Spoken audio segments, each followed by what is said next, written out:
How's it going, you guys? Mega Trooper 19 here alongside. HeartIsForever. And I haven't done one of these in a while because I haven't actually watched a wrestling pay-per-view since SummerSlam? Yeah, SummerSlam. So like August, September? Whenever the hell that was. September. Really? Well, late August. Yeah, something like that. But we just got done watching the Royal Rumble.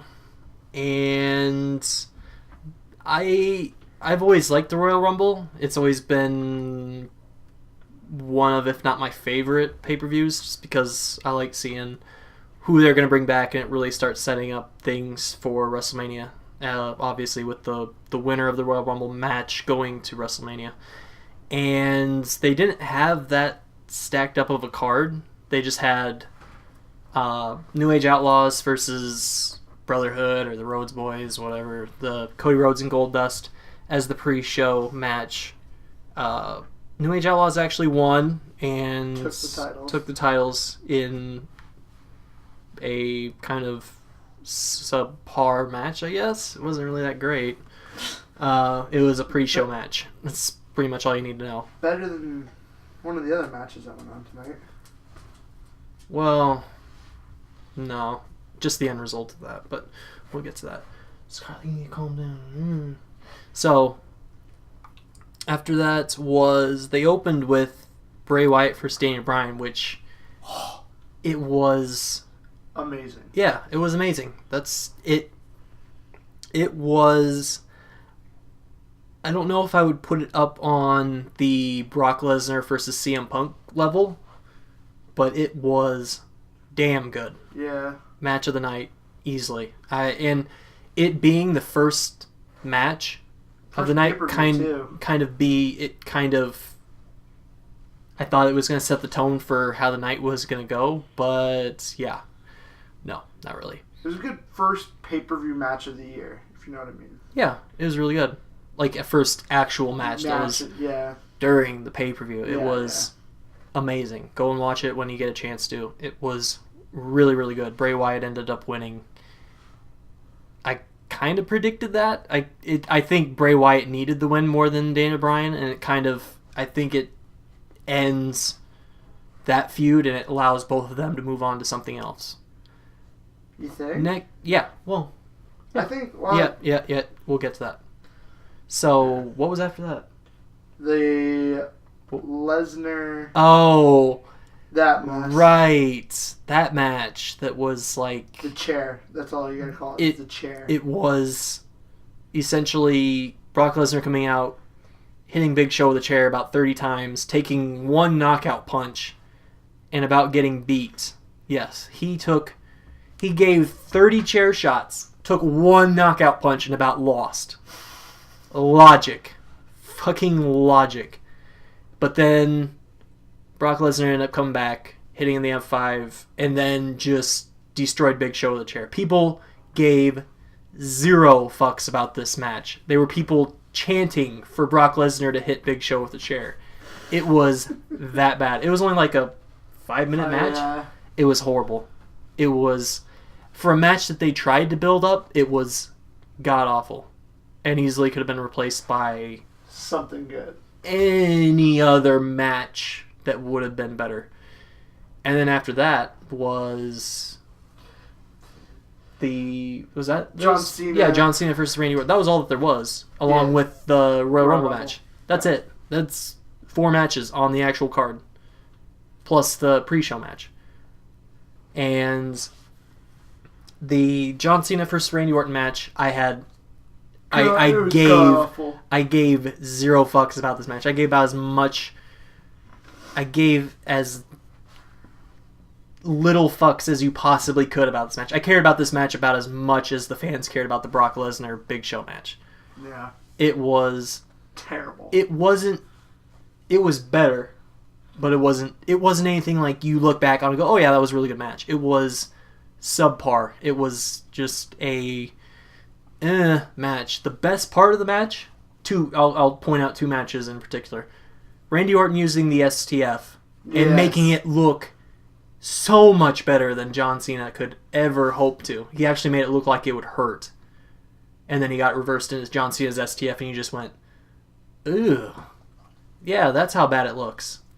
So, and then the other highlight was the Wyatt family actually coming out and costing Cena the match.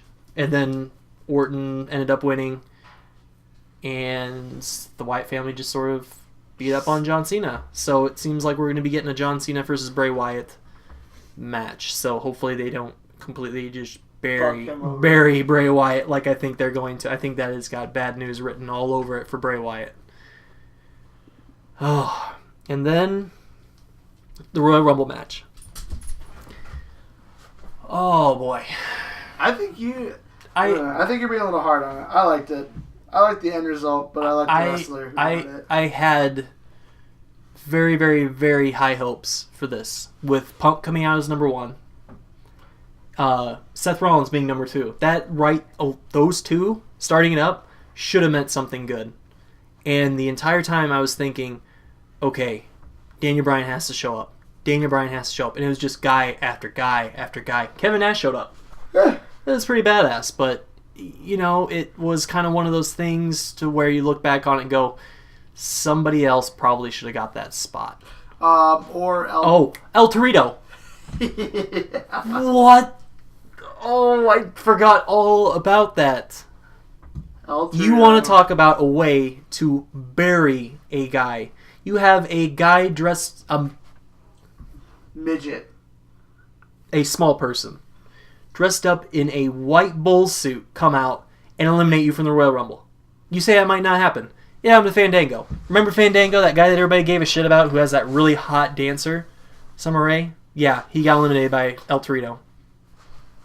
Enough said. I was sitting there looking at everybody that was in the ring when El Torito came out and I go, Fandango's going to get eliminated by him. Yep. And you said there's no way that they're going to let him get eliminated. Yep, it happened. It was horrible. And I thought that when Dolph Ziggler came out too, Dolph Ziggler actually came back. He's been out with a concussion for I think like a week or maybe a month or so. I thought when he came out, he was going to have a really good shot at, doing something. No.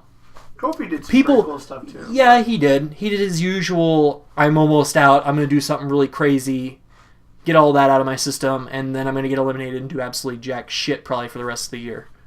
That was Kofi Kingston's night in a nutshell. And for the rest of his year, that's what's going to happen. What else happened? Oh, Sheamus came back. Yeah, Sheamus came back. How could I forget that? Sheamus came back. Which Mysterio didn't live up to the hype that he was supposed to. God.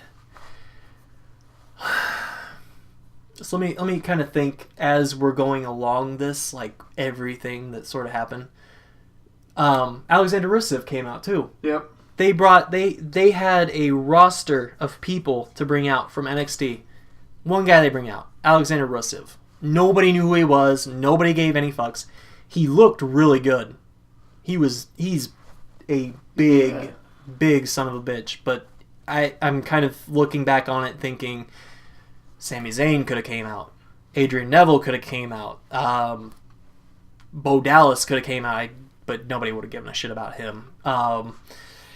Leo Kruger could have came out. Corey Graves. Alexander Rusev. It was kind of a head scratcher at the time. I was just like, yeah, that's a guy. That's a wrestler guy. He looked really good though. He looked, yeah. And what else? Let me think. Did anybody else kind of come back? No, nobody else did.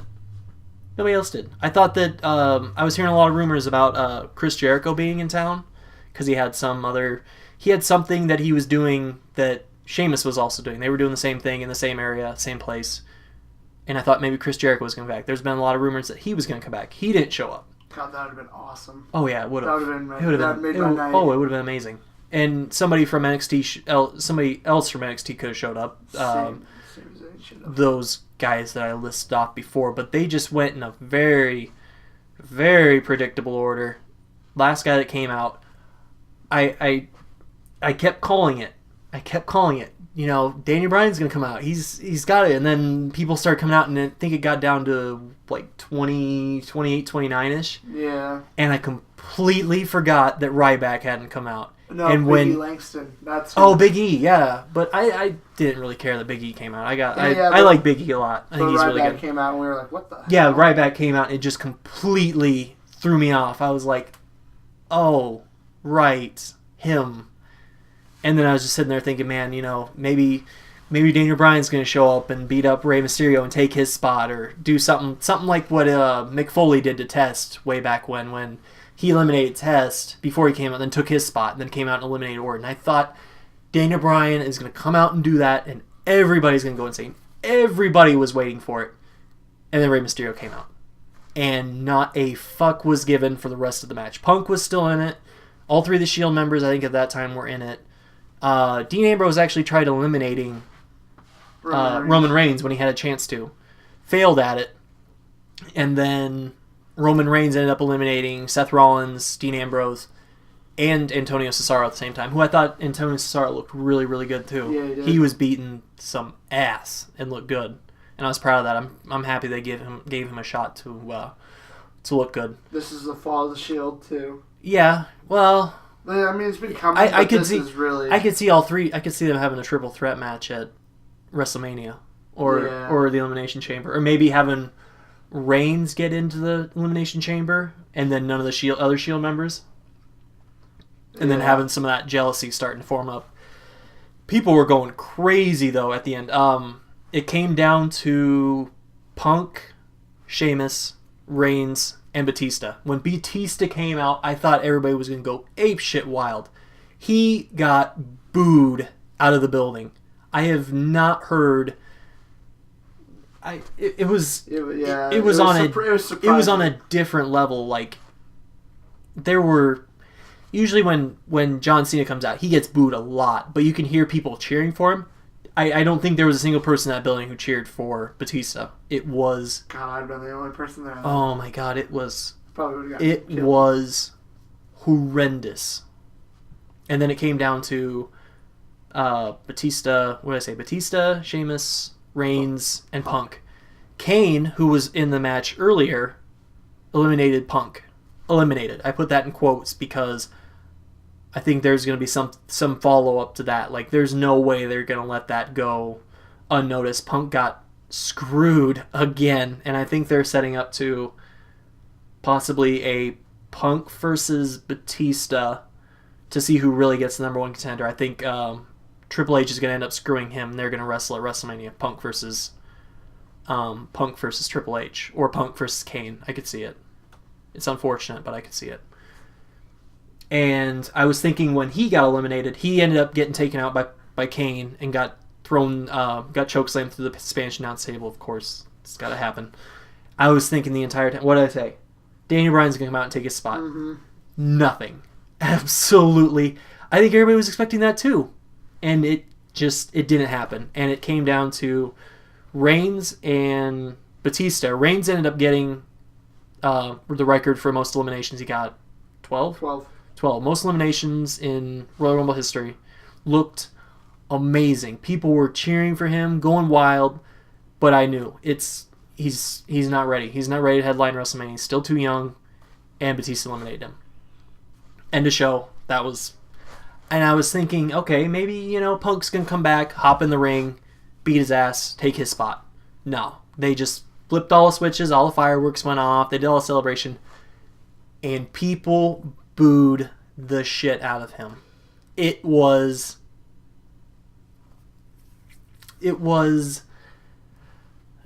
expected, I guess. I think once they announced that Batista was going to come back, that was sort of the okay, he's going to be in the main event at WrestleMania. I don't think that he needs to be. I think there's plenty of other things that he could do. I think Daniel Bryan deserved it a lot more than Batista. Punk deserved it more. I thought going into it that in the end it was going to come down to maybe Dean Ambrose in the spot that Roman Reigns did. But that was not the case. Batista's your Royal Rumble champion. Hope you guys enjoy WrestleMania. I will only be getting it because of the WWE Network. That's it. JBL stole the show, though. JBL was in it. I forgot all about that. JBL was in the Royal Rumble, and I was going crazy. and then he got eliminated in about 5 seconds because he took it. I almost expected him to just stand outside of the ring and strip down to have his wrestling gear on underneath it, but he got in with his dress coat on, had his tie, he had snakeskin boots on, and then he got eliminated. And it was, people were going crazy. He was in there for about 10 seconds. People were cheering. You still got it. It was hilarious. It was the comedy part of it that they needed. It was so much better than fucking El Torito being in there and doing fucking head scissors to anybody that he saw. He did a head scissor to CM Punk. Something I never thought that they would be able let happen, and then he got thrown out by Roman Reigns. So I guess maybe Roman Reigns only got 11 and a half eliminations. No. But it... I don't know, the way JBL stood in the middle of the ring, he did the old Superman stand and looked around with a big smile. I was half expecting him and Harper. Harper was in there at the same time. I wanted to see them try and clothesline each other. I wanted to see the clothesline from hell versus the discus lariat, but it didn't happen. He turned his back, got eliminated by Roman Reigns. Roman Reigns took out JBL, El Torito, Cesaro, Dean Ambrose, Seth Rollins, bunch of other people. No, he didn't take out Punk. Was it Sheamus that took Punk out? Punk got eliminated by Kane. Oh, that's right. Yeah. That fucking. So we'll have to see how things kind of pan out for next 2 months. Yeah. There's 50. Was it 50 or 40 or 50 days until WrestleMania? 70. Really? Yeah. Fuck, where have I been? 29 days, 28 days till the WWE Network's up. Oh, that'll be amazing. But that's something that we'll talk about some other day. We'll have plenty to talk about once that comes out. Holy shit. I would give Royal Rumble... I would give it a thumbs up until... About the JBL part. That's probably... No, I'd give it a thumbs up until probably the... I'd give it until the Cena versus Orton match. The entire pay-per-view. I like that. I would give it a thumbs up until that match, and I would kind of have it sideways. I'd give it probably, I don't know, what would your star rating be for it? Out of 5? Out of 5? A 2. Are you considering 1 to be bad, 2 to be 2 to be less bad, 3 to be average? Well, consider I still can't get over how good the Bray Wyatt Daniel Bryan match was. That was amazing. I'll go 4 because I like the outcome of who got. I'll give it about a 3, or I'll give it about a 3 and maybe an 8th, some random fucking thing like that. It was average. It was so average. It had so much potential to be good. The Bray Wyatt Daniel Bryan match stole the show. That's about it. Yeah. Bray Wyatt coming out and beating up John Cena. People didn't give a shit because I'm surprised people weren't cheering when Bray Wyatt was beating up John Cena. Nobody wants them anymore. So. But who? The Wyatt family? No, Randy Orton and. John Cena. No. People are tired of them. They've been around for way too long. That's why guys like Daniel Bryan, CM Punk, Dolph Ziggler, guys like that need better pushes. I can't really say Punk needs a better push because he just had that 434-day reign last year that ended last year against The Rock. Huh. Imagine that they brought in somebody else last year to do the same thing that they just did tonight. Sell pay-per-views. So I would give it maybe a 3, maybe a 2.75 actually.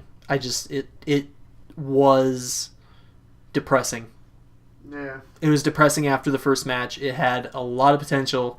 I was starting to think that maybe Punk was going to win at the end, which I would have gone ape shit for because that's the thing that he hasn't done. He hasn't won Royal Rumble and he hasn't main evented WrestleMania. Yep. But you give it to Batista. That's all I need to say. I liked it, but I like Batista though. I've always liked Batista. It failed to impress. That's all I need to say. So, yeah. That kind of went on longer than I did, but I kind of get a little. I'm in that post. I don't know what's the word I'm looking for. I'm still a little bit upset, frustrated, annoyed that what happened. Yeah, butthurt. I'm annoyed that what happened, but it's what Vince wants to do, is sell pay-per-views. So yeah, we'll see. So I will maybe do one of these for the Elimination Chamber. That's the next pay-per-view. We'll have to see. We'll have to see what the card actually is. I don't know if I'm going to buy it yet. The WWE Network won't be. Will be up. It's on the 24th that the WWE Network comes. Yeah, but when's Elimination Chamber? It might be out by then. If it's out, then I'll probably watch it anyways because I'll have the WWE Network. So we'll have to see. I don't know. Maybe I just won't even give a shit by then. Maybe they'll just keep on burying Punk and Bryan. So then you bring back. No, they don't. They don't need to tie them down with a tag team. Oh, it'd be so good. They just tag everybody in the WWE. Just makes one big ass tag team. Everybody versus them. Yeah, they'd probably still win. Oh yeah. I'll see you guys later though. That's my Royal Rumble review / rant / all that goodies. So Batista was wearing Jordans too. Yeah. That was the only thing that I'll give him any props for. He's wearing Jordans. So with that being said, I'm gonna end it here. Thanks for listening. And yeah, bye for now, guys.